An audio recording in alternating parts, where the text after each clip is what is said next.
E aí, chupa toda. Tá bom?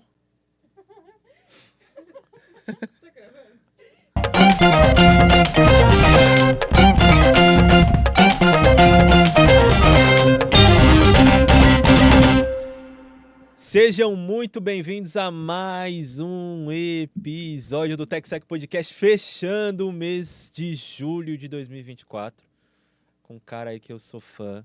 Antes da gente falar, é claro que você já sabe, tá aqui escrito, tem a fotinha também. Não se esqueça, pausa o vídeo, curte, compartilha e já comenta as expectativas desse episódio do dia de hoje. O que você acha? Você vai ser conscientizado? Antes da gente iniciar, vamos a um recado dos nossos patrocinadores. A Apura Cyber Intelligence é uma empresa de vanguarda especializada nos aspectos críticos de segurança cibernética e inteligência de ameaças. A expertise da Apura abrange desde a identificação e mitigação de ameaças e fraudes online até a investigação digital e segurança ofensiva avançada baseada em inteligência de ameaças. A gente agradece mais uma vez a parceria da Apura aqui com o TechSec Podcast e a preocupação com conscientização acima de tudo. Valeu, Apura! E você sabia que você pode ser um parceiro Hacker Rangers? Sim, eles contam com um programa de parceria super interessante, com diferentes modelos de prêmios progressivos por categoria.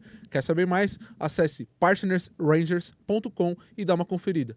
E aí, está esperando o que para gamificar o projeto de conscientização em cibersegurança com os seus clientes?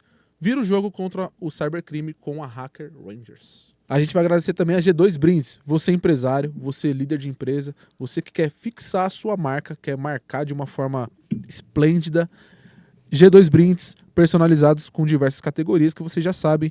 Itens como cadernetas, canetas, chaveiros ecológicos, kits, mousepad, itens para bebidas, passeios, viagens, tecnologias e muito mais. Tem diversas categorias. Falam que viu aqui no TechSec de novo. Sempre eles vão dar uma atenção muito especial para vocês. Independente de ter visto no TechSec, a atenção vai ser sempre boa. Mas se vocês falarem que viu no TechSec, vocês dão uma moral pra gente e pra G2. É isso. É isso aí então, gente. Vamos àquele momento da introdução, né? O convidado geralmente ele ou envia pra gente, ou a gente dá uma olhada no LinkedIn, ou em algum slide de palestra, e a gente sempre modifica, né? A introdução para ficar a nossa cara. Então, o nosso convidado ele tem mais de 30 anos de experiência no mercado de tecnologia e 15 anos atuando exclusivamente em segurança da informação. É pai, marido, mentor, CISO, é triatleta e já participou 3 vezes do Ironman. E aí tem um momento, você sabia? Né? No Ironman, o atleta deve nadar 3,8 quilômetros, deve pedalar 180 quilômetros e correr 42 quilômetros. Conseguiria?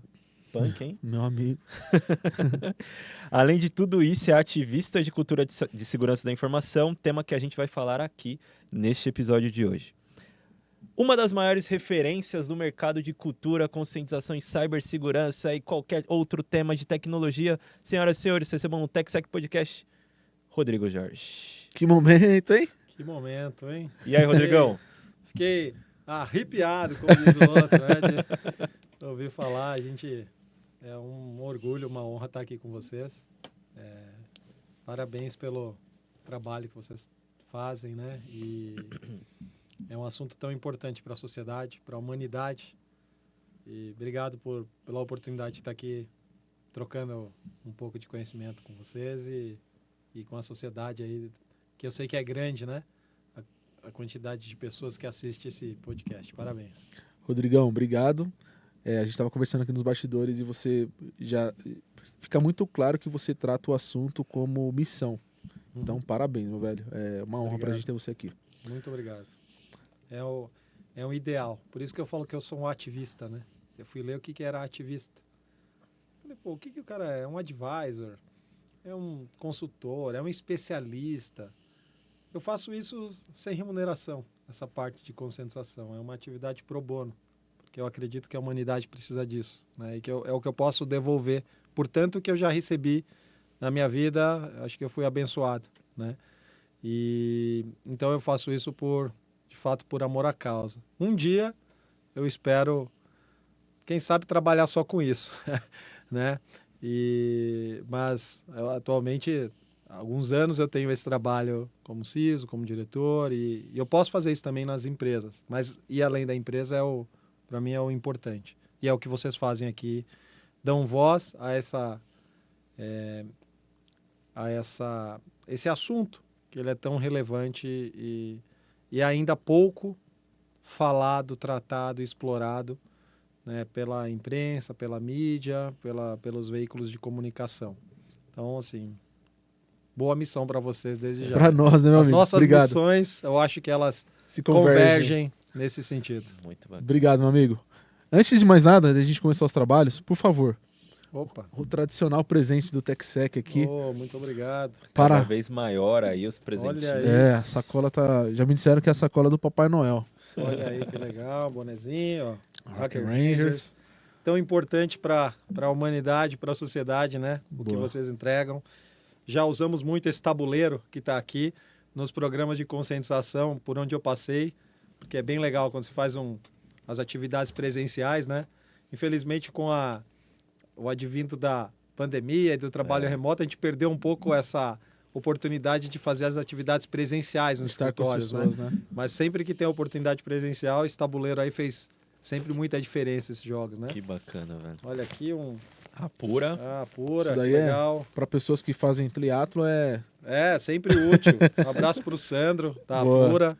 Alô, Fui Sandrão. cliente da Apura também, já, né, consumimos. Muito bom. Obrigado. Posso colocar aqui? Eu não sei se Pode, isso faz parte do pode. script, né? Claro, pô. Mas tem que mostrar aqui, É o né? teu momento. O script já é você que- quem monta, meu velho. Já que o pessoal tá dando os presentes, né? Vamos...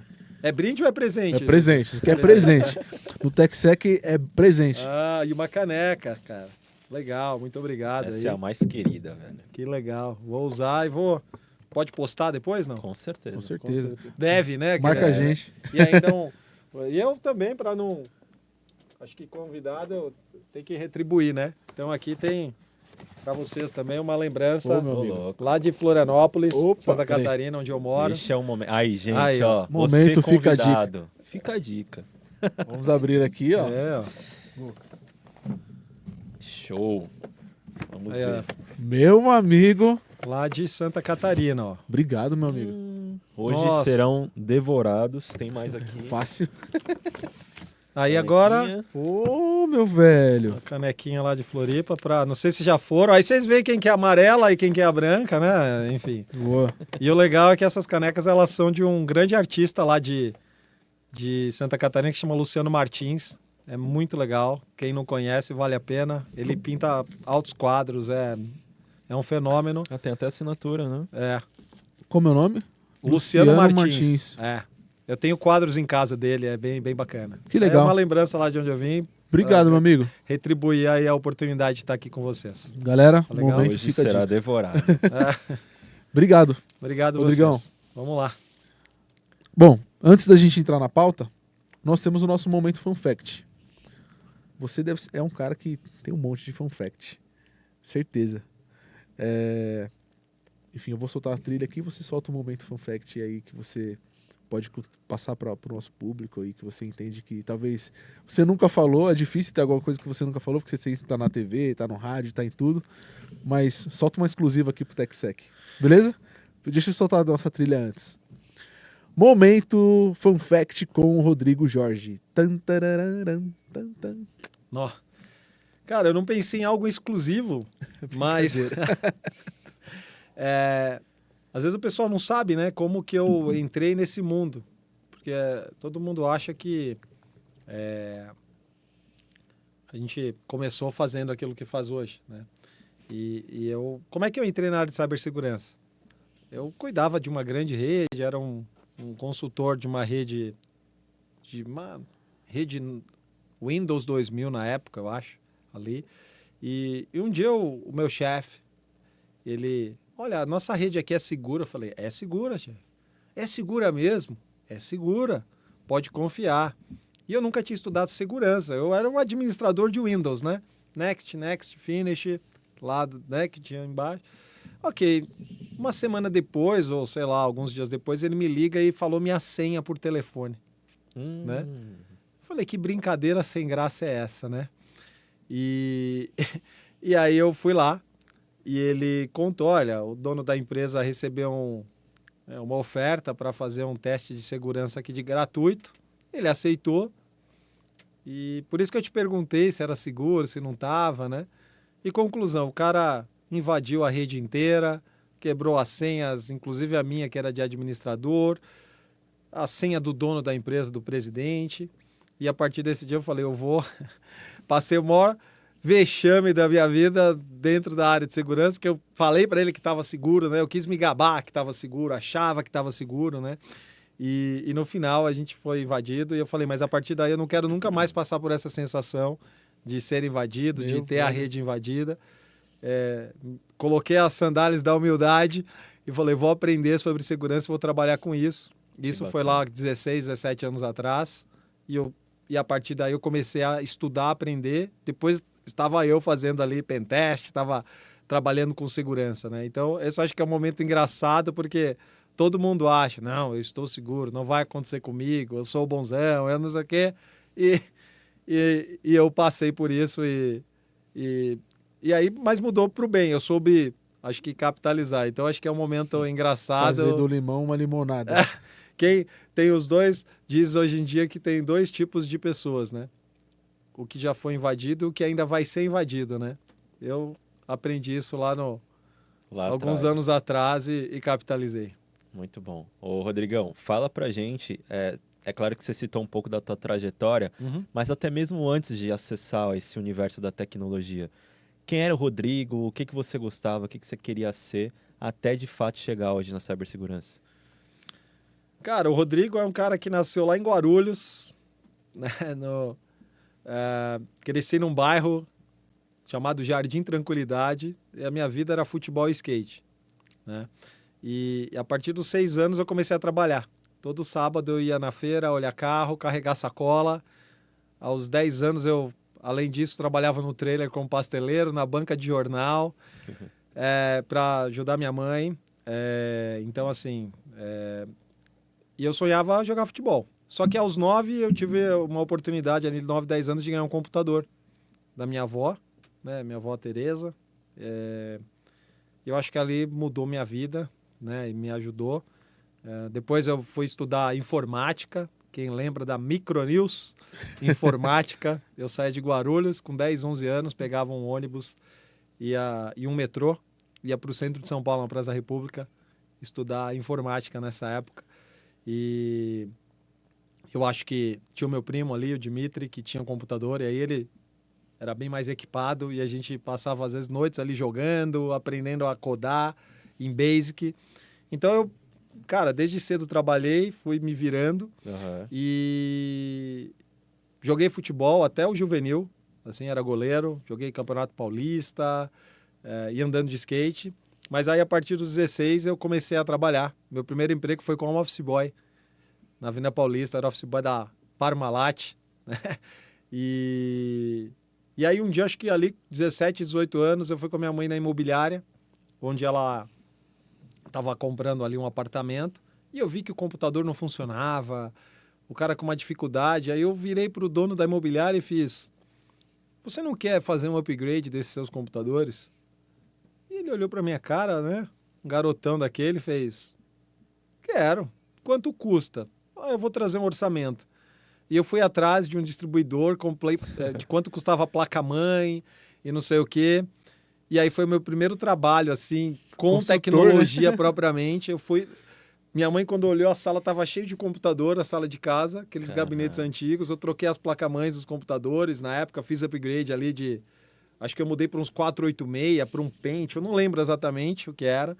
E aí coloquei em rede Windows 3.11... Network, né? E coloquei os computadores em rede e...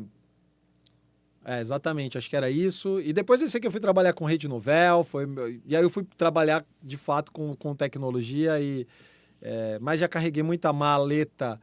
Eu chegava em casa empenado, assim, que eu carregava aquelas malas, aquelas valizes ia levar ferramentas para consertar impressora, monitor. Um HD pesava, acho que uns 5 quilos, né? Eu andava com 2, eu pegava ônibus, metrô. Aí em São Paulo, eu tinha clientes, assim, da empresa que eu trabalhava de tal manutenção. Então, eu fiz de tudo um pouco, cara, ali.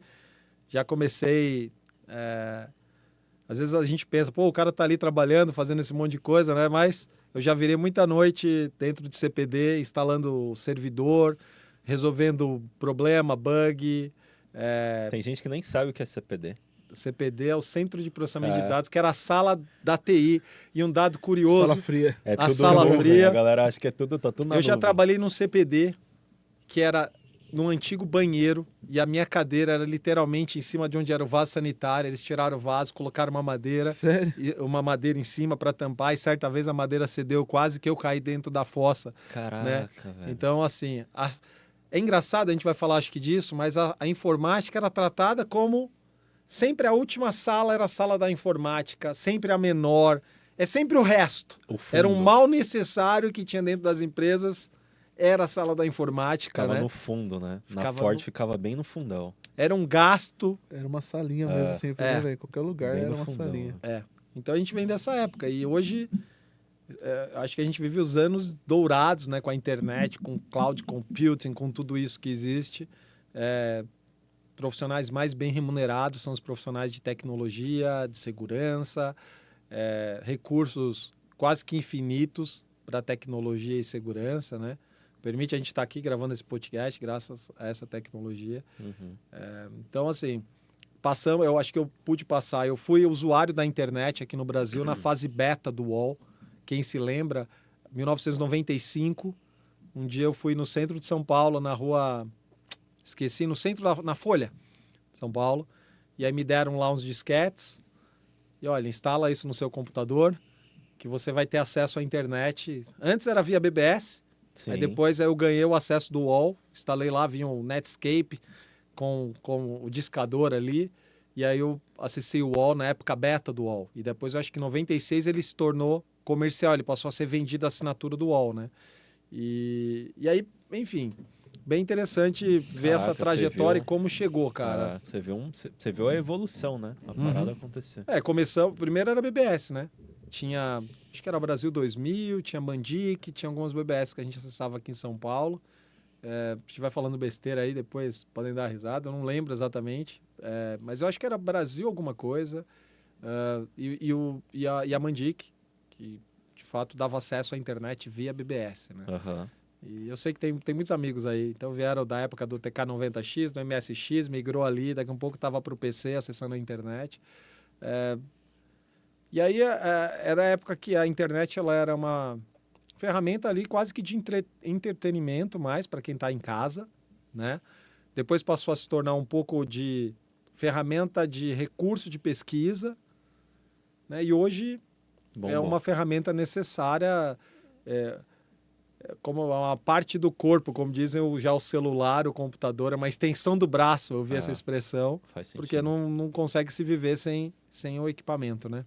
Ô, Rodrigão, e a conscientização, cara? Porque, puta, de 90 até no início dos anos 2000 não tinha. Arrisco dizer que 2014 também não tinha tanto. Não. Começou agora, a gente tá falando de menos de 10 anos, 5 a 7 anos. Uhum. Quando que esse assunto surgiu na tua cabeça? Então, eu sempre, quando veio à tona para mim essa situação toda de segurança ali no 2005, né? Eu entendi que a partir dali o ser humano ele já era um problema e ao mesmo tempo uma solução para a segurança. Eu me lembro que eu fiz uma palestra em 2008 que era assim, Information Security, it's all about people. Sim. Que é tudo sobre pessoas, lá em 2008, né? E eu via como necessário falar desse assunto, mas não tinha quem prestava esse tipo de serviço ali ainda na época, não existia programas de conscientização, esse termo ainda não estava presente, pelo menos no universo do qual eu fazia parte, né? E aí eu fui trabalhar, quando fundei ali uma empresa de segurança, naquela época, que eu fui fazer pentest, depois a gente foi vender antivírus, e aí às vezes surgiam essas necessidades, essas oportunidades de ir dentro das empresas para falar de segurança. E eu sempre levava essa mensagem. Só que era aquela mensagem, cuide da sua senha, não Sim. clique em links, tome cuidado, né? Mas com essa evolução, você foi notando que, apesar de se falar, se treinar, levar o assunto, as ameaças começaram a aparecer cada vez mais. Porque aquilo que antes era para o malfeitor, para o bandido, né? Não era um caminho de ganhar dinheiro. Ele começou a entender que antes, para chegar nas pessoas, ele tinha que ir presencialmente. Então, qual a capacidade de ataque de um bandido? Né? Assim, que é um criminoso normal. Ele precisa fisicamente estar. Quando ele entendeu que pela internet ele pode, com um clique, um disparo, ele jogar uma rede que vai atingir 1 milhão de possíveis vítimas, 10 milhões de pessoas, aí as pessoas começaram a se tornar cada vez mais vulneráveis e expostas a esse tipo de situação. E elas não foram educadas para tomar cuidado digital, né? Diga, cuidado com quem você anda, olhe para os dois lados para atravessar a rua. E aí, na época, eu vi um programa chamado Família Mais Segura na Internet, que era um programa ali da Patrícia Peck. Ela tinha eu acho que ainda existe, eu fui bastante tempo voluntário. E aí eu comecei a ir nas escolas, fazer palestras para os estudantes e os pais dos estudantes e os professores para falar sobre segurança na internet. Eu cheguei a fazer assim mais de 100 palestras em escolas, para, sei lá, milhares de alunos. Juntava lá os alunos no auditório, numa sala de aula, e eu comecei fazendo isso em escola, totalmente voluntário, né? Até que depois começou a surgir essa oportunidade de falar dentro das empresas, porque na época o medo era dos pais, das crianças expostas ali à internet, o uso inadequado de conteúdos para aquela idade, e os pais não sabiam muito bem como proteger. Pô, eu não conheço exatamente esse mundo, eu não sei como me ver. Então vinham pais muitas vezes me procurar, porque sabiam que eu trabalhava com essa questão de tecnologia. Poxa, eu estou preocupado com meu filho, eu estou preocupado com o que está acontecendo, eu não sei se eu devo dar o celular ou não devo dar o celular. Como é que eu monitoro o que o meu pai está fazendo? Desculpa, como é que eu monitoro o que o meu filho está fazendo?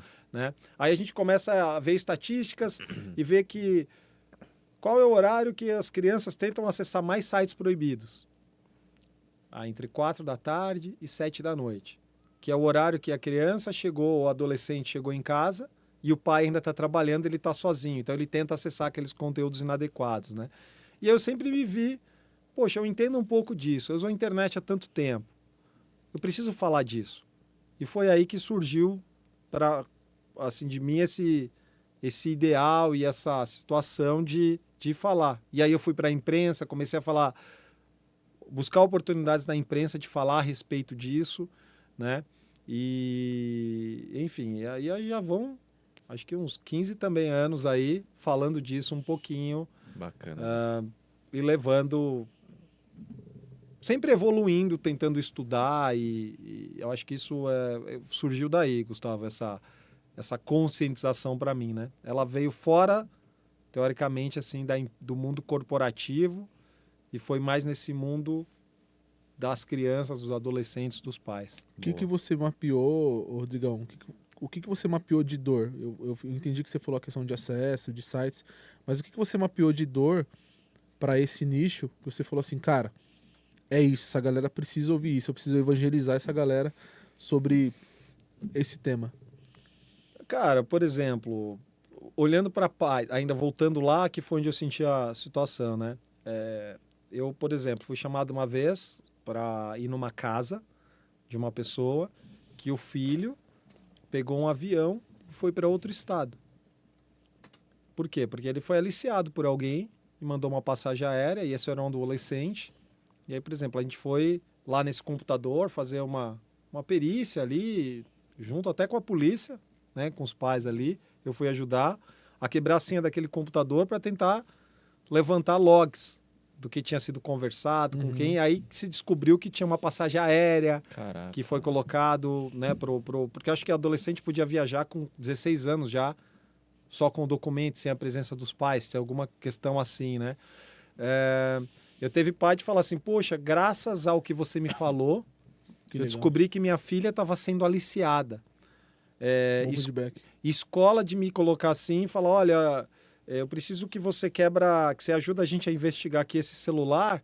E aí chegou ali grupo de conversas direto, acho que até antes de WhatsApp, mas que tinha trocas de fotos entre a professor aliciando aluno, mandando foto nua e pedindo para alunas, adolescentes, mandar foto. Nossa. Então eu comecei a me deparar com isso no meu dia a E dia. foi surgindo outras dores, né?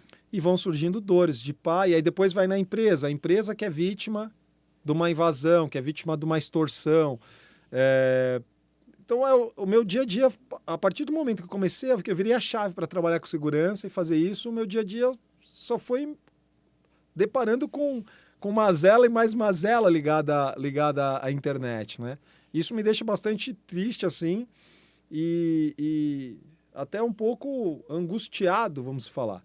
Porque eu vejo que as pessoas elas não foram educadas para lidar com esse tipo de ameaça, com esse mundo digital. É muito rápido tudo que tem acontecido na internet, né? O cybercrime ele entendeu isso muito rápido e ele se organizou. E ele passou a ganhar muito dinheiro com isso, né? Muito dinheiro ele passou a ganhar com isso porque as pessoas não estão preparadas para lidar. A gente convive no dia a dia com pessoas que são vítimas de golpes, de phishing. E aí envolve desde perda financeira até perda reputacional, perda da dignidade, se, por exemplo, é uma foto revelada, é uma situação... Então tem muitas coisas que têm acontecido contra os seres humanos. E isso me deixa angustiado de fato. Acho que a palavra... Eu nunca tinha pensado nessa palavra assim, né? Mas me deixa angustiado, me deixa triste. E por isso que eu tento dedicar o tempo que eu tenho livre e que eu não tenho para usar com isso, porque é necessário virar esse lado da mesa, né? Rodrigão, fica muito claro de novo a questão de missão sua aqui, meu velho. Fica muito claro. Parabéns mais uma vez. Obrigado. É legal, né? Eu falei legal no meio da sua frase com relação ao feedback que você teve dos pais. Isso é muito legal porque Sim. você vê que os frutos estão aparecendo. E aí a gente sabe que isso pode se replicar. Parece que é simples, mas não é. Eu já me deparei com... O Gustavo sempre fala da divisão que nós temos aqui. Ele tem uma visão muito mais de conscientização, eu tenho uma visão às vezes um pouco mais técnica. E às vezes parece que é muito simples falar de conscientização e não é. É uma matéria que é complicada. Então você falou aí de phishing, vai ter spear phishing, vai ter malware, ransomware, o que é? Como que a gente traduz isso? E aí, com base nisso, nesse contexto, a pergunta que eu queria te fazer, na sua visão, na sua leitura, o que é conscientização em cibersegurança? Então, de fato, para mim é levar a mensagem dessas ameaças. Esse é o primeiro ponto, né? Precisa dar ciência às pessoas, né, aos seres humanos, Trazer à luz. seja numa empresa falando com seus colaboradores, seja a imprensa falando para os seus telespectadores, seja um podcast levando a mensagem. Esse é o primeiro ponto. E a conscientização ela envolve estratégia, ela tem ações, porque só a palavra conscientizar ela tem uma capacidade limitada e você não mede o resultado disso. Mas conscientizar é levar a mensagem, mas tem que ter um objetivo. E aí isso eu fui aprendendo nos últimos anos, estudando, né? Mas é isso, é falar e de alguma maneira proporcionar experiências práticas daquilo que você está conscientizando. E aí vem a história da gamificação, vem a história das simulações. Eu costumo usar um exemplo que é fazendo uma analogia, um paralelo do treinamento esportivo com a conscientização. Por quê? Imagina, vamos trazer um pouco para o mundo nosso da segurança aqui. Uhum. Posso trazer aqui? Com certeza. Então as empresas mandam phishing. Elas mandam o phishing numa campanha de phishing. tem empresa que faz uma vez no ano, 2 vezes no ano. Legal. Então, para que é o phishing? Muitas vezes é para testar. Vamos ver o que os meus usuários estão... O que eles sabem? Se eles estão propensos ao phishing. Aí o usuário... 100% das campanhas, os usuários vão cair. Vai ter gente que vai cair, que vai clicar, que vai colocar informações naquele formulário. Ok. O que isso resolve para o usuário? Pouca coisa. Por quê? Porque é 2 vezes no ano. E aí eu vou voltar para a história do treinamento esportivo. Como é que os grandes destaques, atletas, eles conseguem a excelência? Né? A gente está próximo das Olimpíadas. Como é que eles conseguem a excelência? Praticando muito. Por que eles praticam muito no treinamento? Para na hora H, que é a hora do jogo, seja da final da Copa do Mundo, da final do basquete, do tênis, de qualquer que seja o esporte, ele não falhar ou diminuir o índice de falha. Uhum. Se um jogador que joga, sei lá, 2 vezes por semana, um jogador profissional, se ele só treinasse 2 vezes no ano, para jogar 40, 50, 60 jogos no ano, qual ia ser a probabilidade de acerto dele? Muito baixo. Muito baixa. Então por que ele pratica dezenas? O batedor de pênalti. O Brasil foi eliminado, aqui que a gente está assistindo, a gente tá há 5 dias atrás, o Brasil foi eliminado da Copa América, perdendo 2 pênaltis. São jogadores profissionais. Teoricamente, são os melhores jogadores que nós temos no Brasil. Quantos pênaltis esses caras já bateram na carreira dele? E no final das contas, na hora H, eles erraram, certo? Mas, para diminuir a probabilidade desse erro, eles tiveram que treinar bastante. Se você olha lá o Stephen Curry, sou fã pra caramba lá do Curry, que é um jogador de basquete, ele arremessa mais que todos os colegas que treinam com ele. Então, essa repetição, ela traz essa propensão a falha ser menor na hora H. Então, por exemplo, conscientizar, além de falar, é proporcionar a ação. Isso para mim é conscientizar. Constância, né? Tá? É constância. Você precisa estar todo dia. Igual... Condicionamento. vocês falaram, por exemplo, em triatlon, que eu pratico. Se eu deixar de treinar, eu não tenho condicionamento. Se eu correr uma vez na semana, eu vou correr, eu vou me lesionar, eu não consigo correr de repente a próxima. Se eu correr as vezes necessárias, eu vou melhorar o meu condicionamento para na hora da prova eu falhar menos, eu conseguir de repente desempenhar melhor. Dentro das empresas, e aí vamos voltar à história agora da final da Copa. O jogador ele joga poucos jogos, mas ele tem que treinar vários dias, né? Um jogador de tênis, ele bate milhares de bolas no treino para depois jogar um torneio que de repente pode ser 7 partidas na sequência, né? Quanto é o tempo que um colaborador ou um ser humano ele está propenso ao phishing, a cair num golpe? Qualquer hora. Se ele trabalhar 40 horas por semana, ele está 40 horas dentro do ambiente corporativo. Se você vai para a vida pessoal, quantas horas por dia que o usuário utiliza o seu celular? Horas e horas. 2/3 do seu dia, pelo menos, ele tem contato com rede social, com o celular. Então, como é que você vai falar para ele que não clique ou não faça e ainda, de repente, fazer um teste de phishing 1 vez no ano, 2 vezes no ano? Muito legal. Se não Você tem que treinar. Esse exercício. Isso. E aí vem a história do porquê que funciona. Né? Existe, dentro da ciência do comportamento, da ciência cognitiva, tem uma coisa que é o gap do que se sabe, do que se tem a intenção de fazer e do que se faz. Tá? Isso é ciência. Por isso que fala que tem uma frase do Perry Carpenter, né? Que para mim é um cara que todo mundo que trabalha com conscientização tem que estudar esse cara e tem que ler esse livro dele. Né? Awareness. Transformation of Security Awareness. É o livro que colocou e trouxe para mim à luz um monte de coisa que eu tinha na minha cabeça inquieto e ele traz ali, né? E tudo que menos se fala ali é cibersegurança, porque você fala do ser humano. E aí essa história do comportamento ainda que eu queira fazer, Just because I'm aware, ainda que eu esteja consciente, não significa que eu me importo. Tantas pessoas sabem que não deve dirigir, beber e dirigir. Tantas pessoas sabem que não pode passar da velocidade. Quantas coisas a gente sabe que não deve fazer e a gente faz?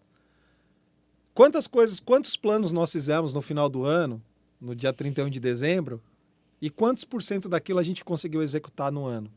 Quantas pessoas começaram a dieta na segunda-feira e na terça-feira já não estavam mais de dieta?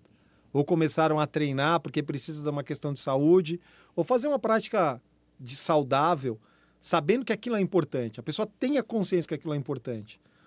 Ou sabe que tem que parar de beber no primeiro copo, ou depois no segundo copo, e bebe uma garrafa. Então as pessoas têm o conhecimento. É importante. Ele chama atenção. Mas isso não significa que ele vai transformar em ação. Por isso que eu falo que conscientização de segurança é diferente de comportamento seguro. Porque o comportamento, ele é modelado a partir de várias coisas que acontecem. Dentre eles, a conscientização. Sim. Mas o comportamento seguro, ele vem do que você tem na sua consciência, ele vem dos seus experiências, ele vem através do que está no seu sentimento, ele vem através das influências externas que você sofre, que são influências sociais, Sim. influências de grupos. Por que chega no shopping, todo mundo fica na fila maior? Porque o ser humano ele vai ser influenciado pela fila maior. Por que no trânsito, às vezes você vê assim, 3 faixas, está todo mundo na fila da esquerda, a faixa do meio médio e a da direita está livre? Porque o ser humano ele tende a sofrer essa influência Questão neural, né? dos outros. Então tem uma série de variáveis que acontecem dentro da pessoa que vai fazer ela se comportar de um jeito ou de outro. Por isso que não é só a conscientização. E daí essa questão dos exercícios, de entender esse mundo todo, para poder criar um programa, e aí eu chamo que é o programa dos 3 Cs. Né? Veio lá do inglês. Security ABCs, Awareness, Behavior and Culture. Ou conscientização, comportamento e cultura. E como é que isso se conecta?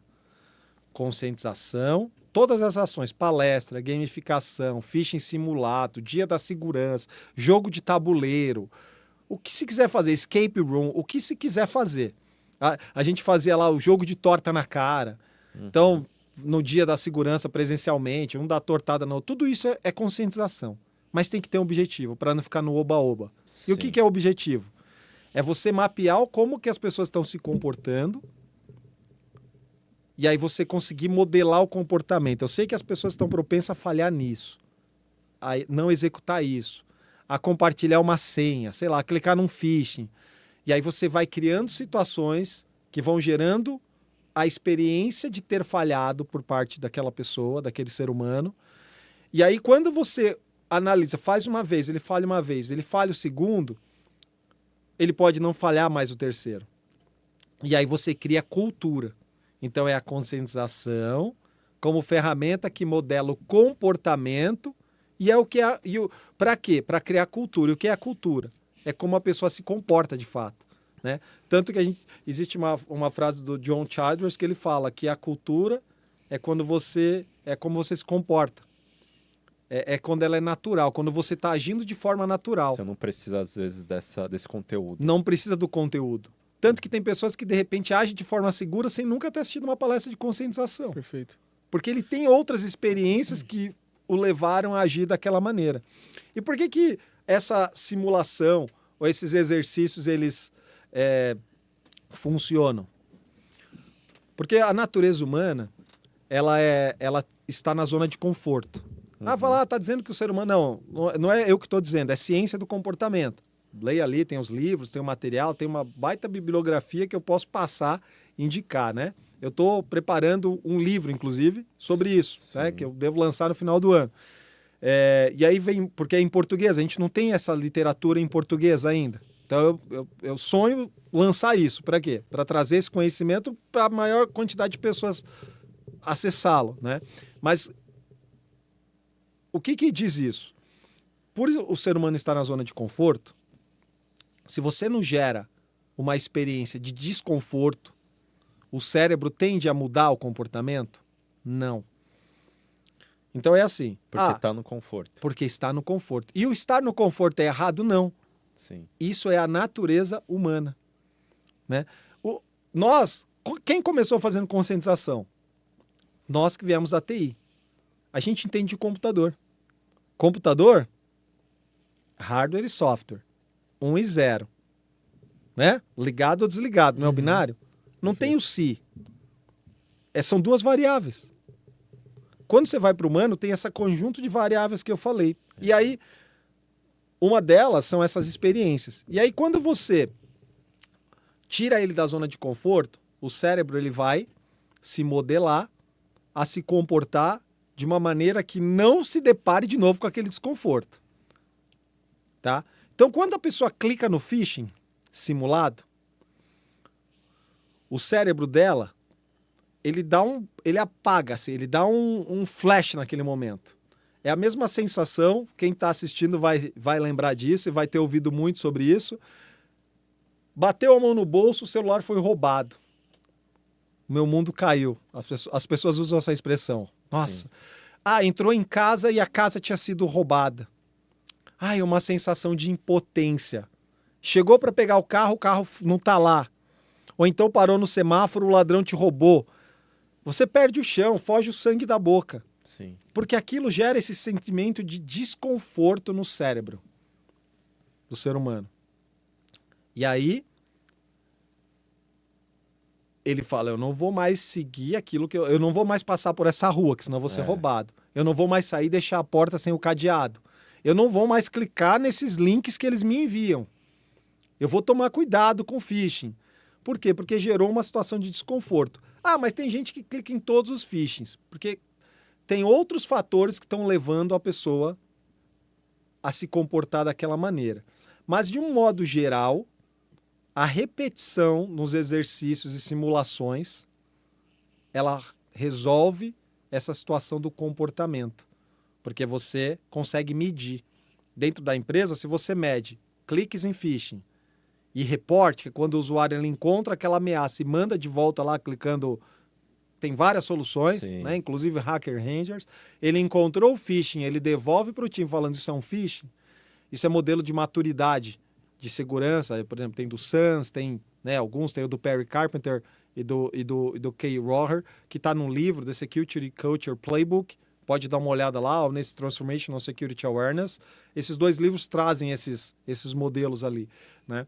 Quando o usuário ele começa ou seja, ele começou a participar do treinamento, ele está participando das atividades, ele não está clicando no phishing e ele está reportando, você sabe que ele está se comportando de forma segura.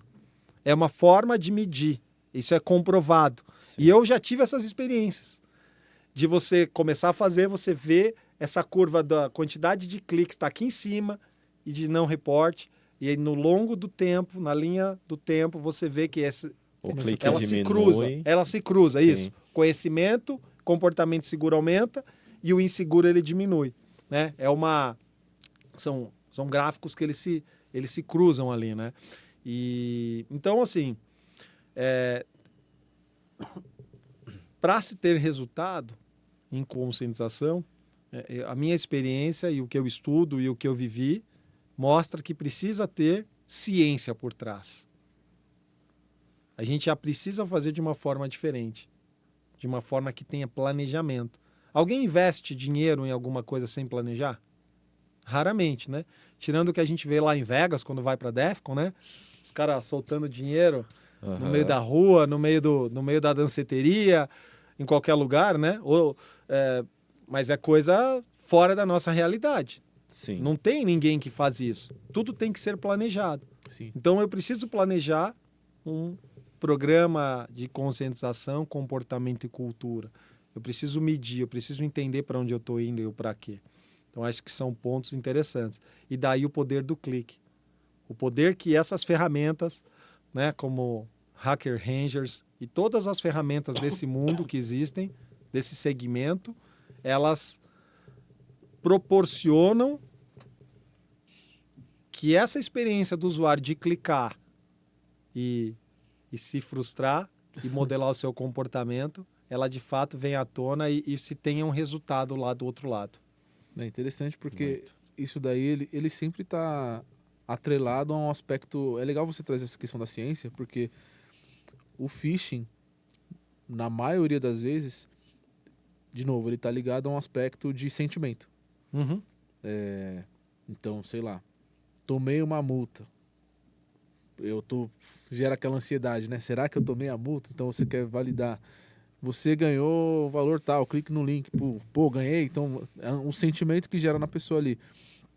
Tem um aspecto psicológico aqui que eu vejo que você está pensando muito nisso, que você traz pra ciência, muito legal, ô Rodrigo. Mas numa sociedade que a gente vive com as pessoas subindo sempre esse grau de ansiedade, você entende que a gente tem uma corrida paralela aqui da conscientização versus uma corrida tênue aqui entre conscientização e essa resolução aqui relacionado à parte sentimental das pessoas que sempre está propensa ali em não analisar. É isso que eu quero dizer. O que você está trazendo aqui, a linha que eu estou entendendo, as pessoas com a conscientização elas vão analisar mais pela dor. Né? Então, eu sofri aqui, eu vou ter mais receio de clicar. Ou eu vou fazer uma análise. Isso aqui não faz... Às vezes não faz nem sentido, né? Eu vi um phishing esses dias que falava que a Google estava disponibilizando uma lixeira que você teria acesso se você clicasse no botão. Velho, não faz nem sentido aquilo. Mas dependendo da pessoa, ela vai clicar e vai falar, eu quero ver como que é essa lixeira, tá ligado? Clica aqui para ver. Você entende que tem essa corrida em paralelo, Rodrigo? Existe, mas aí eu vou falar, você falou ali de sentimento da pessoa, né? A tecnologia, ela está a serviço do crime. Né? Uhum. Inclusive com o advento da inteligência artificial, eu falei que já melhorou muito, possibilitou, imagina você ganhando e acelerando o seu pensamento e o seu entendimento sobre as pessoas, né? O poder da criação, que aí vem a engenharia social. Ele apela para isso. Sim. Para chamar a atenção, a pessoa não pensa.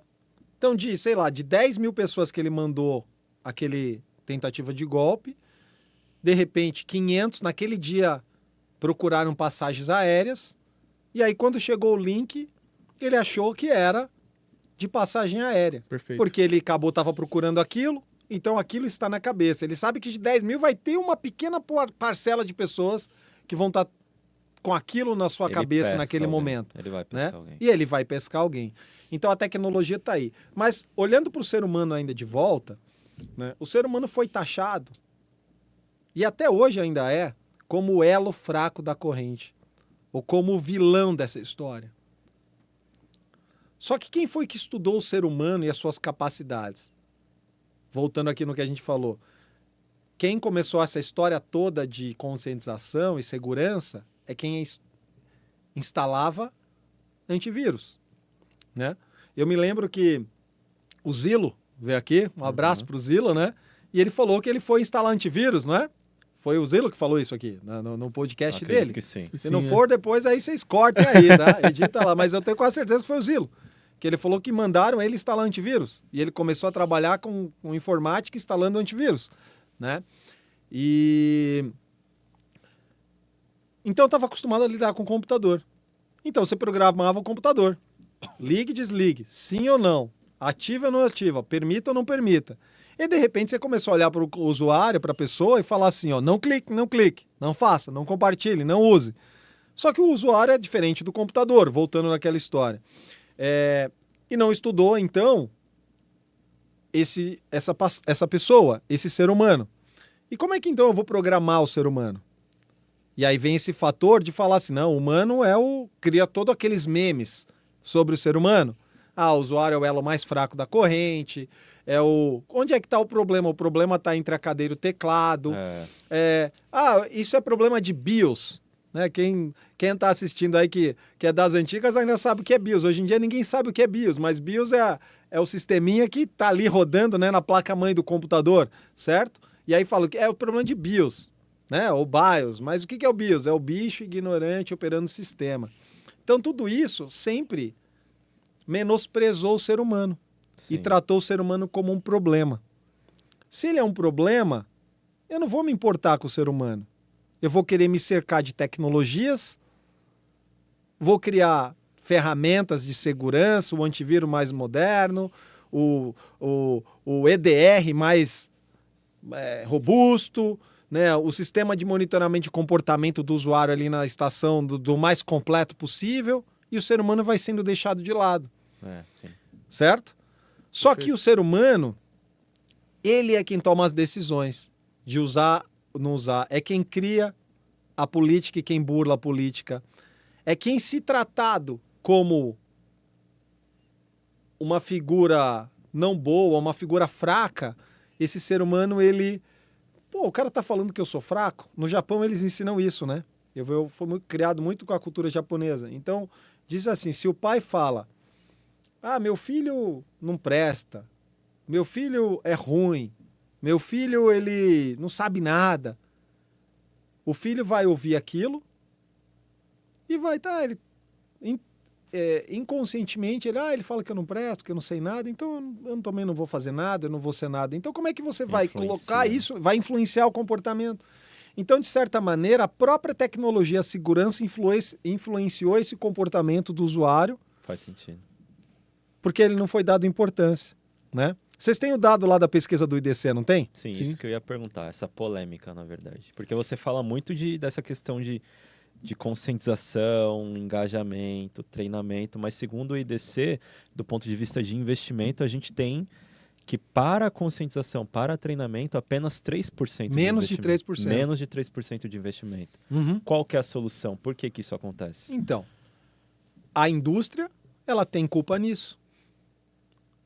Por quê? Porque você vai inventando a melhor tecnologia, vai cobrando mais caro. Então, você olha lá esse gráfico do IDC, não sei se no podcast se conseguir editar e colocar, de repente, um corte, coloca essa para quem estiver assistindo, né? Para quem está ouvindo no Spotify não vai conseguir ver o gráfico, mas assim, você investe ali em segurança de camada de rede, Perímetro também. perímetro, gestão de acesso, proteção de cloud.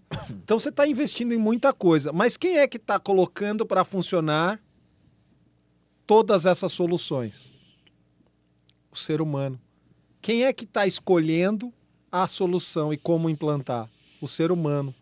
Quantos incidentes de segurança nós já vimos e tomamos conhecimento que a empresa, de repente, tem a solução de segurança, mas ela não está implementada, ela não está com a feature ativada, foi deixada uma porta aberta. Então, tinha o dinheiro. Às vezes o pessoal, não tem investimento. Tinha o dinheiro.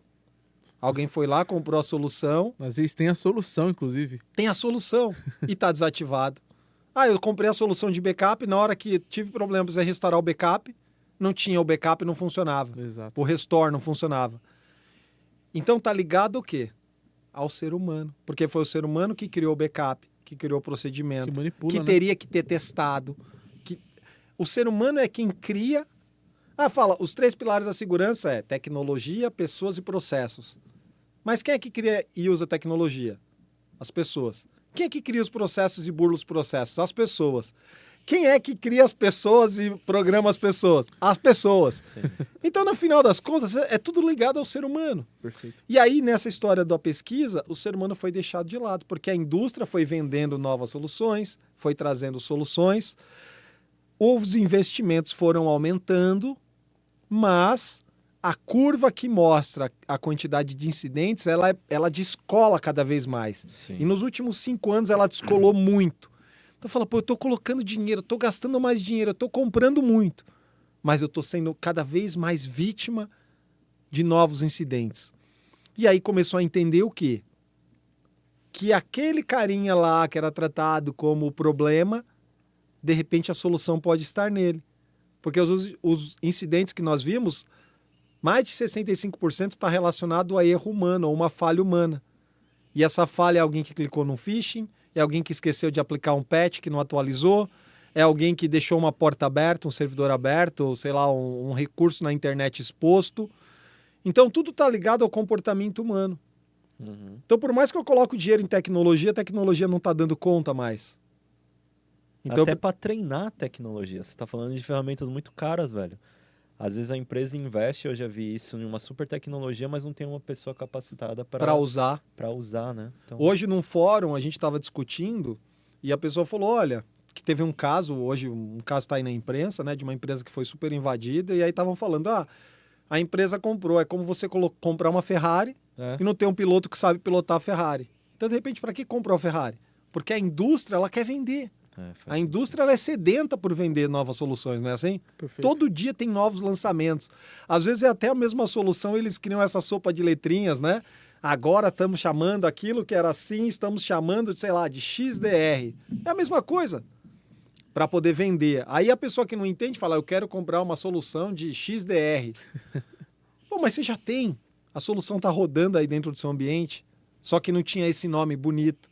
E então as pessoas vão buscando coisas, a indústria ela vai alimentando isso. Concordam? Total. Muito. Então, e aí, ao invés de se preocupar com quem está lá dentro, né, eu falo assim, eu tive muitas equipes trabalhando comigo, e às vezes na equipe eu via ótimos operadores de ferramenta.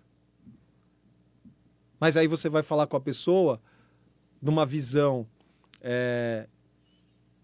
de segurança em si, que é a mentalidade ali, a forma que se pensa e comporta, ou mindset, como chamam, né? Se você tira de dentro da ferramenta, a pessoa não entende. Uhum. E aí depois, a partir de um determinado momento, eu tentei montar times com engenheiros de segurança e estimular os times a construir as próprias ferramentas. Porque quando você começa a construir ou customizar as suas próprias ferramentas, você está pensando num problema e está trazendo a solução. E aí você desenvolve sua capacidade de pensar e trazer uma solução. Então, o comportamento do técnico, ou do analista, do engenheiro de segurança, ele também passa a ser diferente. Porque ele não está limitado a uma console. Perfeito. Então veja que o problema não está apenas no usuário, na pessoa. Está em todo mundo, é no ser humano. Uhum. Até em nós, que somos profissionais de segurança. Todos nós, eu falo, precisamos passar na campanha de phishing. Todos, né? E se eu tenho um time que faz o time de conscientização, eu sou o cara que vou lá na console da ferramenta e eu faço o phishing nos caras do meu time de conscientização. Faz a engenharia reversa ali. Isso, porque eles não podem ser a prova disso. Eles Exatamente. também precisam treinar, Perfeito. Sim. né? Porque eles são um jogador, no final das contas, que estão com o e-mail, com o WhatsApp, com a tecnologia na mão. E, enfim. Então, essa questão dos 3%, Gustavo, ele vem disso, porque foi deixado de lado. Uhum. Ele foi ficando para trás, assim, porque dava talvez, polêmica minha, né, minha visão, dava mais dinheiro para a indústria vender outro tipo de solução. Sim.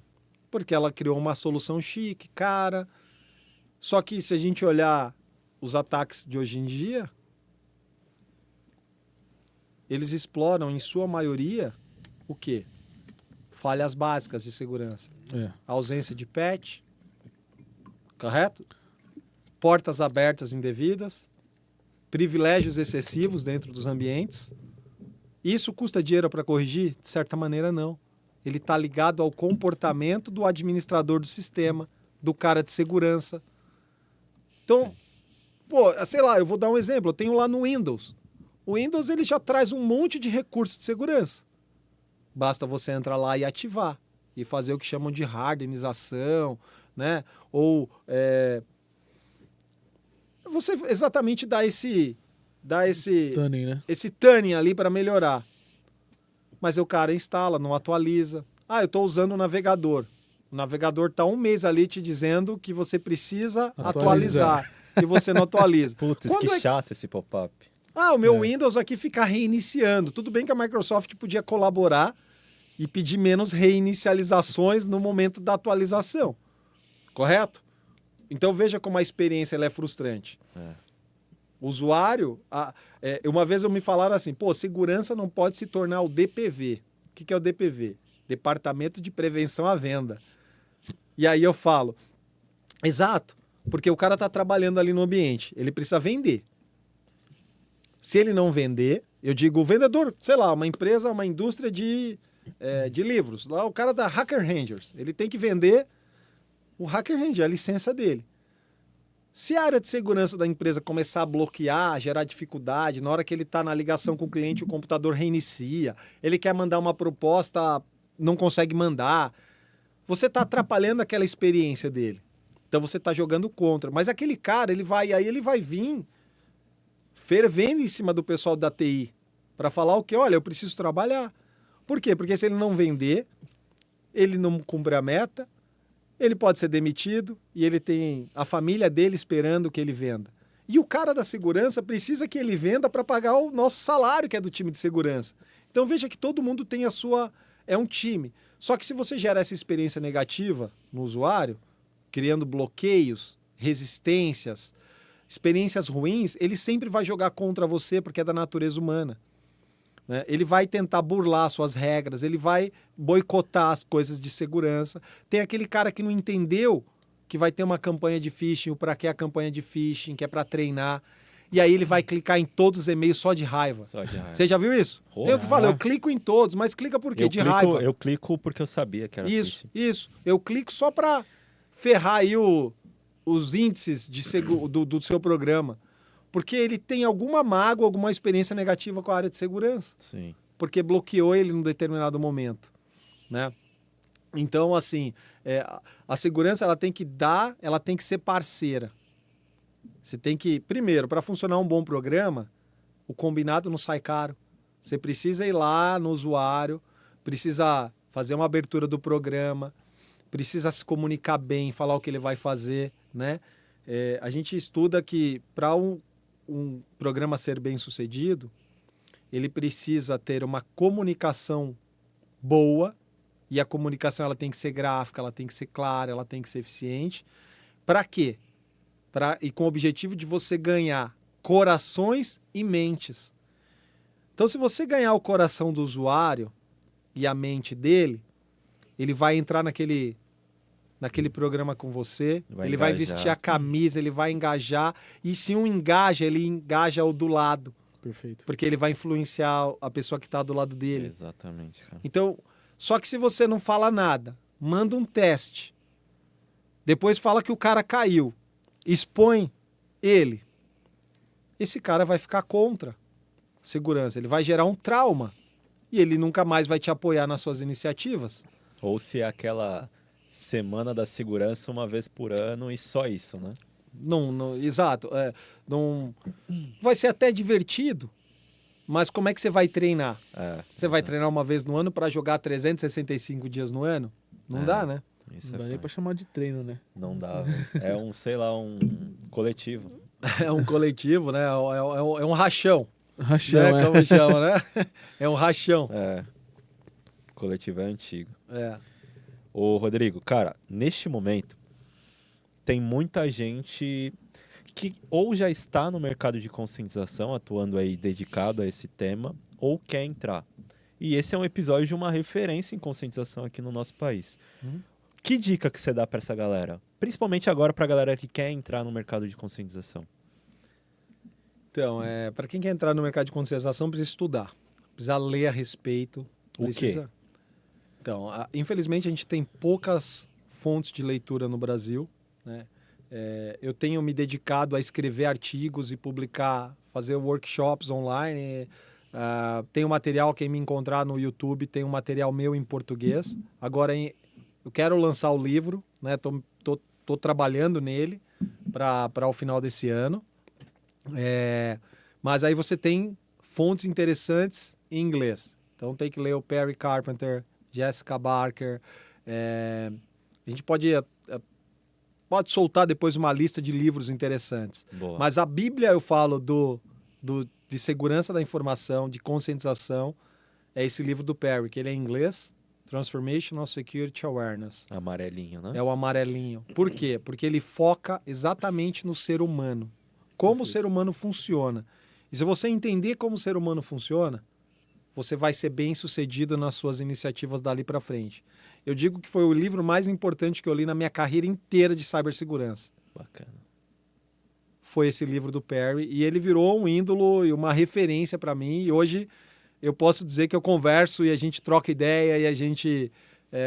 ele usou frases minhas já e cita coisas minhas em palestras dele, da gente trocar, né? E então, assim, para mim a minha maior referência no assunto, mundialmente falando. Mas tem várias outras pessoas. Aqui no Brasil tem algumas outras pessoas que fazem também aí, e que trazem, e está por dentro do que os fabricantes, como Hacker Rangers e outras empresas desse segmento, têm publicado nas suas redes sociais, Exato. papers, livros. Isso é bem bacana. Uma outra dica também que eu quero dar, e é aproveitar e fazer um convite, eu criei, junto com alguns amigos, né, voluntários, uma conferência voltada para o tema, que é o Human Risk Management Conference Brasil 2024. Vai acontecer aqui em São Paulo, dia 26 de outubro, lá no Novo Hotel Center Norte, que é o mesmo lugar onde acontece... a B-Sides é no centro. Ah, não, a B-Sides é no Jaraguá. Lá é o H2HC. É o H2. Né? Então, ela vai acontecer, é um dia inteiro de palestras, painéis, atividades interativas, e aí eu não posso... são surpresas, mas imagina que quem for vai cair no mundo da conscientização e do comportamento seguro. Legal. Então não vai sentar só para assistir palestra, vai participar de fato. De forma imersiva, né? Vai ser exatamente uma experiência imersiva dentro desse mundo. Né? Então a gente vai ter mentoria, a gente vai ter CEO que vai estar lá falando dentro da visão de um CEO, conselheiro de empresa. Como é que se cria cultura? Como é que você fala de cultura dentro do mundo executivo que não é de segurança? Como é que você cria cultura na empresa? Então eu deixo o convite para quem quiser, procura no meu LinkedIn ou procura por esse nome. Vai ser num sábado. Vai ser num sábado, das 9 da manhã às 5 da tarde. O ingresso inicial que a gente colocou ali é R$220 para todo esse dia, e a gente é um evento sem fins lucrativos, tá? Então é um evento, ele não tem fins lucrativos, e se ele tiver lucro, esse lucro vai ser revertido para iniciativas de desenvolvimento do conhecimento humano ligado na cibersegurança. E tem vários projetos sociais que ocorrem nesse sentido, de formação de pessoas, de comunidades carentes, né? O Mente Binária faz uns trabalhos interessantes nisso também. Sim. E a gente apoia, conversa com eles ali. Acho que... e quem tiver projetos assim, pode me procurar, pode trazer, será bem-vindo da gente conhecer e levar. Então fica esse convite. E também no H2HC esse ano, né, vai acontecer o primeiro ano da Human Hacking Village, que é uma iniciativa também que a gente está trazendo, e também vai levar esse assunto para uma quantidade maior de pessoas. A gente vai abrir Call for Papers também. Eu estou chamando de Human Hack Management Conference, que é o HRMCon, que é esse de outubro. Também a gente tem o Call for Papers aberto, Call for Mentors, que é uma chamada de mentoria. Então, quem já trabalha com isso, já tem uma experiência, quer ser mentor, quer nesse dia poder mentorar pessoas, conversar, orientar, quem quer entrar na carreira de cibersegurança, o evento ele vai ser voltado para essas pessoas que já estão no mercado, que querem entrar no mercado, que querem se desenvolver, e não só apenas as pessoas da área de conscientização. Pessoas de toda a área de segurança, da área da psicologia, da área da privacidade do direito, que lida muito com isso também, porque privacidade está muito relacionado também ao comportamento das pessoas, que se comportam de forma sempre não segura ou de forma não privativa e acabam muitas vezes criando situações de quebra de privacidade, de vazamento de informações. Então todo esse público ele está convidado a participar, a conhecer e, enfim, está conosco. Lá é pequeno o evento, não é para muitas pessoas, é a primeira edição, então fica o convite, assim, e eu conto com vocês lá também conosco, por favor, vamos bolar umas atividades interessantes aí, já que o evento é a conferência sobre conscientização e o lema de vocês é Bora Conscientizar, né? Show de bola. Contamos lá estão convidados desde já a participar conosco e tem um espaço lá para fazer o que vocês acharem interessante lá conosco. Obrigado, tá? Rodrigão. Show de Estaremos bola. lá. Sucesso, com certeza. Estaremos lá e sucesso. Galera que tá ouvindo, assistindo, já divulga aí pros amigos e amigas. Com certeza a gente precisa disso. Muito bom, Rodrigão. Parabéns. O meu sonho é levar essa informação para o maior número de pessoas e aí veio essa ideia de fazer e vamos para cima, vamos para frente. E conta com a gente, essas atividades legítimas assim, são coisas que a gente apoia, a gente vai divulgar, com com certeza, viu? Conta com a gente. Tá legal. Eu vou contar com esse apoio. Cara, e de onde surgiu o triatlon? Essa é uma curiosidade, eu acho, do Gustavo e de alguns tech-sackers. Off-topic.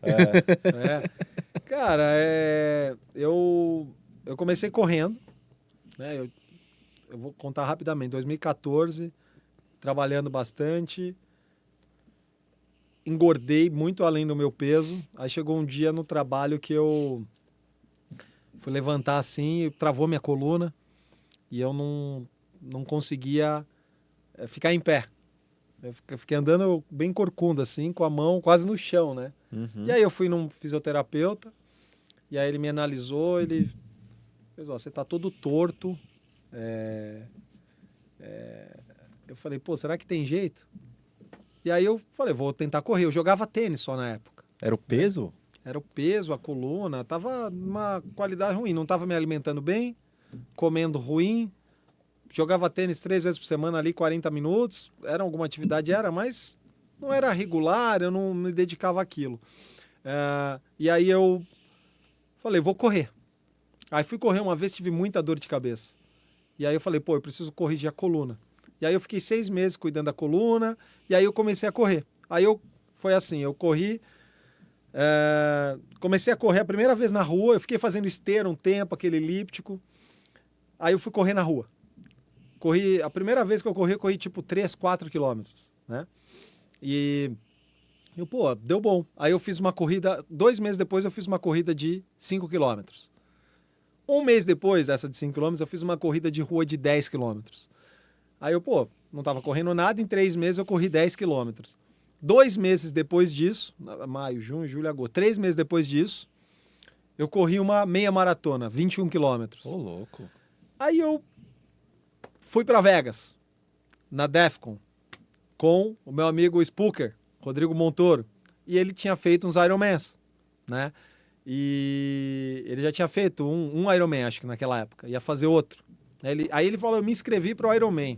Aí eu falei, pô, 5 quilômetros, 10 quilômetros, 21 quilômetros, por que não fazer um Ironman? E aí isso foi 2015, um ano depois que eu fiquei com a coluna travada ali, que eu fiquei péssimo, eu perdi 13, 14 quilos nesse um ano, treinando, reeducação alimentar. Arrumei uma bicicleta emprestada e falei, vou fazer um Ironman quando eu fizer 40 anos em 2017.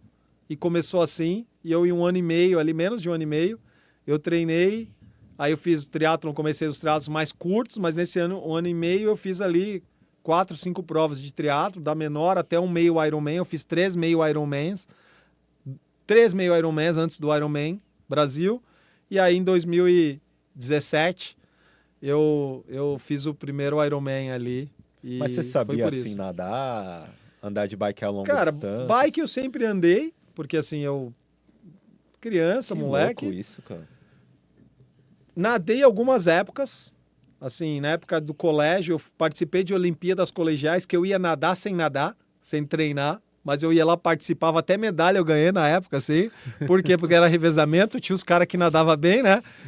Eu só batia a mão na água, mas no final das contas, tinha os caras bons ali, eu ganhei medalha. Então eu gostava de nadar, mas minha mãe não tinha condições de me colocar na natação, né? E eu gostava, e sempre que eu tinha alguma oportunidade de ter uma piscina à disposição, eu ia lá e ficava nadando, né?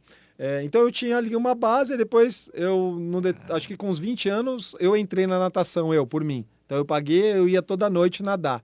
Mas depois eu parei. Só que aí eu não tinha base da corrida. A corrida eu tinha base de 3 meses de corrida. Só que assim, de alguma maneira eu joguei futebol minha vida toda, andei de skate, né? Depois eu fui jogar tênis. Então eu nunca fui sedentário. Eu fiquei alguns anos ali, uns 6 anos eu fiquei sem fazer nada. Dos 20 anos até acho que os 26, eu fiquei meio paradão. 25 anos praticamente sem fazer esportes. Aquela questão de mudei de estado, trabalhando. Teve uma época que eu trabalhava em 2 lugares. Eu trabalhava num provedor das 7 da manhã à 1 da tarde, ao meio-dia. Trabalhava prestador de serviço na Caixa Econômica da meio-dia às 18, às 19.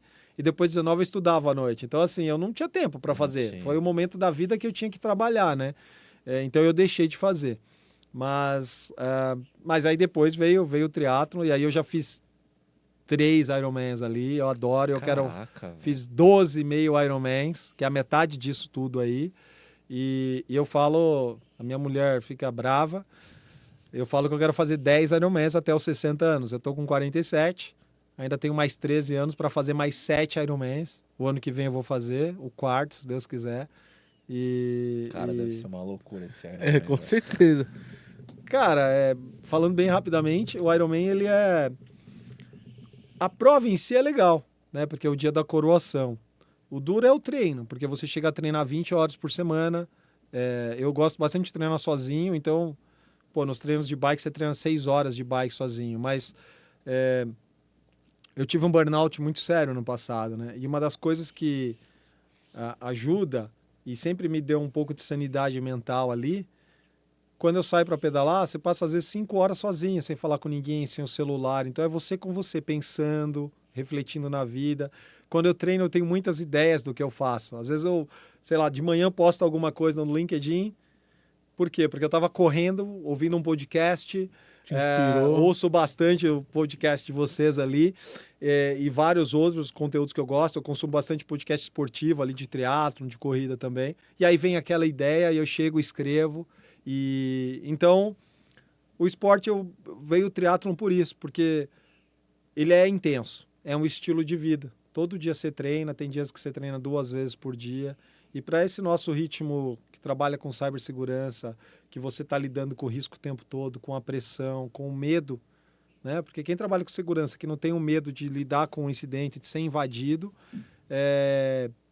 eu acho que está com o conceito errado do que está Exatamente. fazendo, né? Então, assim, ele sempre me ajudou nesse sentido. Por isso do triatlon ali. Foi o que eu encontrei como ou vai ou racha, aquela coisa intensa ali. E eu consigo combinar. Acordo 4, 5 da manhã para treinar. Caraca. Treina. Você Depois, dorme que horas, ô, Rodrigão? 10, 11 horas, meia-noite, depende. Antes Caraca, eu conseguia velho. dormir até eu dormia 5 horas, regularmente 5 horas por dia, por noite. Mas hoje eu não tenho conseguido dormir menos que 6 horas, 6 horas e meia, eu fico um pouco mais destruído. Então, meu corpo está precisando um pouco mais de descanso. Depois desse burnout do ano passado, que eu fiquei ruim ali, foi difícil. Então, eu tenho tentado dar um pouco mais de qualidade no sono. Parabéns, meu velho. Obrigado. Parabéns. Eu Parabéns incentivo demais. todo mundo a fazer e do mesmo jeito que eu tento influenciar do cibersegurança, da conscientização, acho que o esporte ele é saúde também. A gente, se não tem uma saúde física boa, não vai conseguir ter uma saúde mental boa e uma capacidade de pensar, de produzir, de entregar. Na nossa vida de cibersegurança, ela é dura, né? Ela precisa de uma válvula de escape. Eu tenho certeza que muita gente está escutando agora, está refletindo muito sobre isso. E quem quiser começar, não precisa fazer um Ironman, né? Tem gente que gosta de caminhar. Às vezes o pessoal, poxa, você correu tanto, eu corri 3 quilômetros. Aí eu falo, não tem problema, você ficou feliz com esses 3 quilômetros? Fiquei. Te fez bem? Fez muito bem. Então é isso. Cada um tem o seu propósito, tem o seu limite, tem o seu... Sim, aquilo que está preparado, né? Não importa o quanto você fez, o que importa é fazer. A gente terminou o ano passado falando justamente sobre isso. É. De nós mesmos ser os nossos palcos, né? Muito legal. Isso. Não se baseia no outro, se baseia em você. Né? Tem um cara que é o... Vocês vão cortar ali, né? Como é que é o nome dele? Nick... não lembro. Mas, assim, tem um cara que ele tem síndrome de Down. E ele foi o primeiro ser humano com síndrome de Down a fazer um Ironman, completar um Ironman. Ele mora em Orlando, Estados Unidos. E ele tem um lema que ele fala que é 1% todo dia melhor. Uhum. Então ele se olha e ele sempre tenta melhorar um pouquinho. Esse 1% é uma ilusão, mas ele está tentando melhorar ele contra ele. Né? E o interessante é que ele com síndrome de Down falou para o pai um dia, a história dele, ele falou para o pai que ele queria casar, ter uma casa e um carro. E o pai dele falou, e você acha que você jogando videogame você vai conseguir isso? Você precisa fazer alguma coisa. E aí ele foi na academia. E lá ele viu uma placa de triatlon. E ele resolveu fazer o triatlon. Que fantástico. Mesmo com as limitações dele ali de síndrome de Down e tal. E então ele ele conseguiu e tem filme dele na internet, assim, é bem interessante. Que história bacana. No Netflix eu tem acho um que documentário legal, só para Deixa eu te falar. cortar. Eu acho que tinha lá. eu ia 100 falar- metros. É, isso mesmo. Mas esse não é o do pai que leva o filho na cadeira de rodas? Não, né? esse é outro também. Mas tem no Netflix um que chama 100 metros, que é um cara que ele tinha esclerose múltipla. Então ele perde os movimentos. Sim. E aí depois ele tenta andar, a meta dele era andar 100 metros. E no final ele vai fazer um Ironman. Esse é o documentário de uma história real. né? Então não se limite, cada um vai buscar o seu próprio limite, a sua própria melhoria, né? Eu acho que isso é muito intrínseco de cada pessoa. Mas lá em Florianópolis tinha uma placa nos pontos de ônibus assim, que falava assim, né? Cuide do seu corpo, você mora nele. Uhum. E aí isso para mim sempre marcou. Eu até tenho isso postado, essa foto dessa frase, né?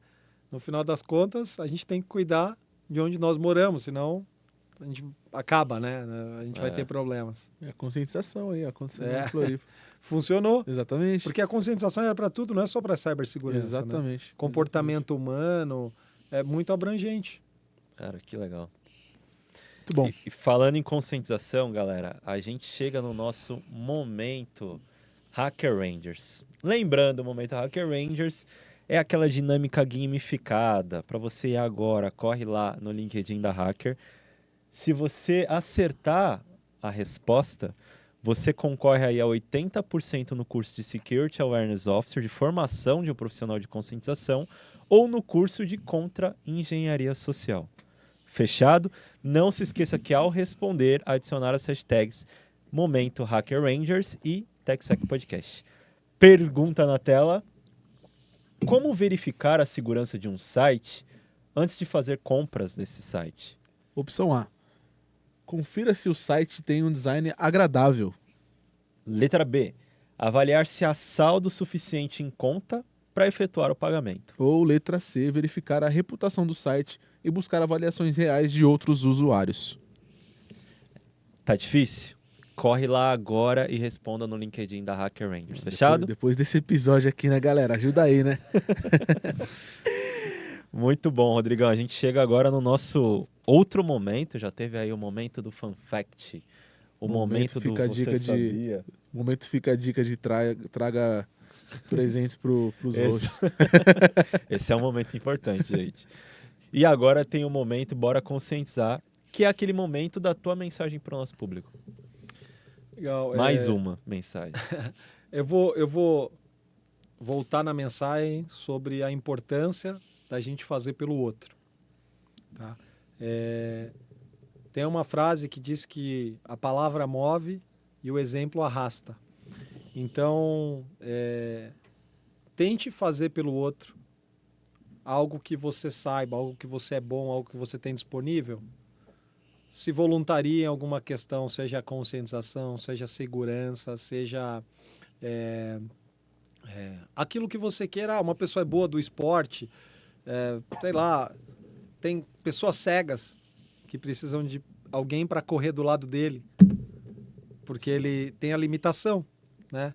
Então, o que eu coloco assim do momento conscientização é que se a gente fizer o nosso melhor e compartilhar aquilo que nós temos com o outro, um pouquinho, com certeza isso vai voltar para nós de outras maneiras importantes.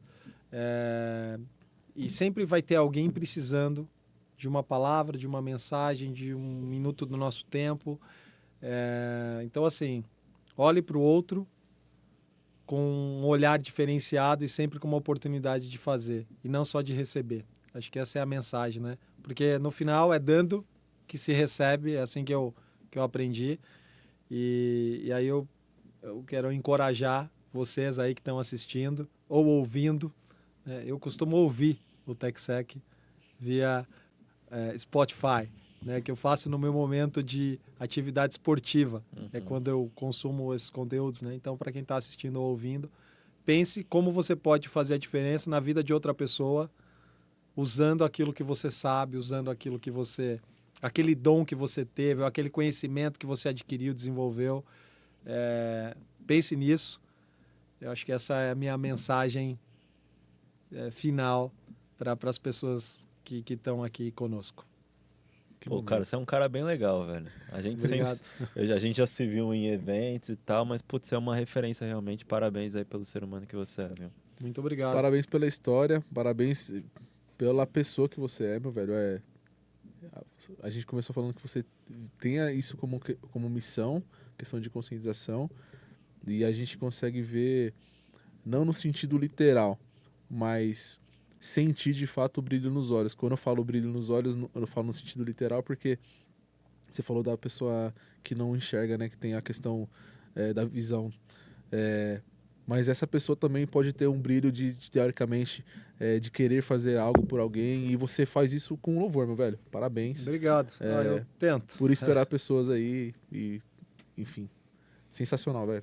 Muito obrigado pela oportunidade. E aí, eu vou deixar uma mensagem final aqui também, né? Fica à vontade. Para quem faz programa de conscientização, eu lembrei disso agora, no final, né? Vamos pegar mais 2-3 minutos aí. Bora. Mas é muito importante que os conteúdos dos programas, eles respeitem as diversidades. Às vezes as pessoas levam a mesma mensagem para uma empresa, ou para uma organização, ou para um grupo, onde você tem pessoas de culturas diferentes, de ideias diferentes, de gêneros diferentes, de sexo diferente. Então a mensagem que comunica, sei lá, com um homem de 22, 23, 24 anos, é diferente da mensagem que comunica para uma pessoa que tem 45, 50 anos. Você fala com uma mulher de 50, é diferente a mensagem, de repente, para uma mulher de 40. Então, os programas de conscientização, as ações, para elas ainda se comunicarem melhor, ter melhor empatia, ganhar corações e mentes, como eu disse, que isso é fundamental nos programas de conscientização, né? Para essa comunicação ganhar esses corações e mentes, ela precisa ser direcionada para aquele alvo. Do mesmo jeito que os malfeitores, os bandidos, os engenheiros sociais, eles se comunicam com perfis diferentes. Então, ele quer atacar idosos, aposentados. Ele vai criar mensagens para comunicar com aquela pessoa e chamar a atenção. Os programas, eles também podem se comunicar com essas pessoas, considerando quem é cego e que precisa ser conscientizado. Quem já pensou em fazer programa de conscientização para cegos? Perfeito. Para deficientes, pessoas que têm deficiências diversas, né? Então, respeite isso. O que uma pessoa de 20 anos vai entender, vai aprender, é diferente do que uma de 50. Então, eu não quero dar uma mensagem única e querer que todo um público ou uma cadeia de pessoas Absorva. diferentes... uma empresa vai fazer uma campanha e vai falar de festa junina, São João, no Nordeste, que eu morei lá, eu conheço, né? Eu vivi boa parte da minha vida no Nordeste, né? Vai falar de festa junina, vai ser absorvida de um jeito se você usar isso como um tema numa comunicação de conscientização. Se você usar no Sul, já vai ser diferente, porque a festa junina é diferente, culturalmente é diferente. Em São Paulo, que eu sou daqui, também vivi a metade da vida aqui em São Paulo, é diferente, porque você vai absorver. Então é importante ver com que público está falando e criar também mensagens específicas. Algumas elas vão ser genéricas, vão ser globais, vamos chamar, mas outras não. Empresas que estão no Brasil e fora. Eu trabalhei numa empresa que a gente tinha pessoas em 30 países. Eu preciso gerar uma comunicação e conteúdos que são específicos para a cultura de cada localidade. Algumas são globais, mas outras têm que ser específicas, porque as pessoas são diferentes. E lembra que dentro do ser humano tem experiências, tem uma questão de influência, tem uma questão de um monte de coisa e que estão relacionadas ao meio, ou aquela influência local, ou aquela influência cultural. Então, isso é um ponto que eu gostaria de... Eu me lembrei disso agora, né? E eu quero chamar a atenção para isso. Pensem nas diversidades dentro dos seus programas de conscientização, que eles vão ser também bem-sucedidos ou ainda mais bem-sucedidos na execução e no resultado. Perfeito. Excelente. Referência, gente. Com isso, a gente encerra o nosso episódio de hoje. Antes, agradecendo Hacker Rangers, Apura, G2 Brindes Personalizados, Rodrigo Jorge. Tamo juntão. E é isso. Até o próximo episódio e... Bora conscientizar. Valeu! É isso. Valeu, gente. Muito Obrigado. bom.